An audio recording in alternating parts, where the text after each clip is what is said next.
Hello, welcome to my channel, my dear friends. My name is Avilash and I'm a trader next door. In this video, I'll be analyzing the chart of Euro USD before the FOMC meeting.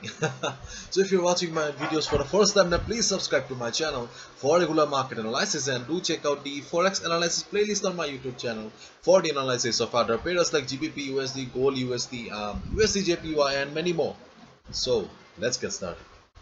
So we can see that the selling pressure is still there on the chart of Euro USD, and if you look at the chart of DXY, you can see the dollar is still standing tall. Dollar is going up, no sign of retracement till yet. I will not be discussing these levels in detail because I have already discussed on my previous video, so I do not want to bore you again and again. So therefore I'll just try to keep the video short as possible. Okay, so dollar is still standing tall, and in case dollar goes down, do not consider it as a trend reversal.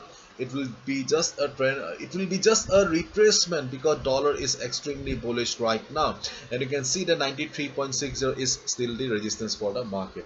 So the chart of Euro USD, the most important thing about the chart of Euro USD is that it is standing at the weekly support of 1.1710. Previously also we have seen that whenever market came down to the support level, this level was always there to provide support to the market. And right now you can see that though dollar is going up, dollar is very much bullish, but still Euro USD is trying to take a support here, which clearly signifies that buyers are still present in a market, bulls are still present in a market, and they are trying their best to take the price upward.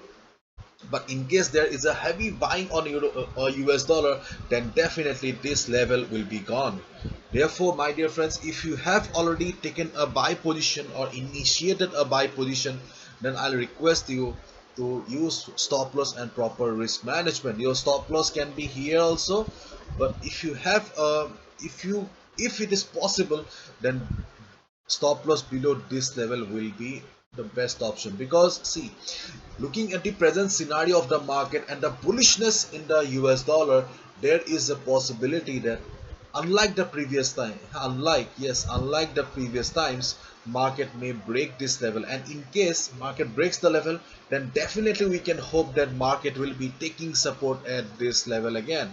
So overall, I'm still hoping that by the end of the week, market will be respecting the this level of 1.1710. so if you have already taken a buy position, great, just use proper stop loss. And if you have not, if you want to avoid, totally your call, nothing much to worry. Okay. And on the other hand, if you are looking for a safe position, if you are looking for a safe position, then your stop loss can be here also. And on the other hand, listen to me carefully, on the other hand, if there is a heavy selling on Euro USD, then definitely we can see some buying or market bouncing from this level 1.6650. This will be the level for the market that will be acting as next support for the market. But still we can hope that this level will provide support to the market. Let's see, be careful. I'll be coming down again tomorrow with the detailed analysis, but right now I didn't want to go in detail because I have already explained in detail and I do not want to bore you. So that's it, bye bye, take care, see ya tomorrow, and be careful, use proper risk management, and do not risk more than 2 to 3% of your trading capital. Bye bye, take care, see ya tomorrow.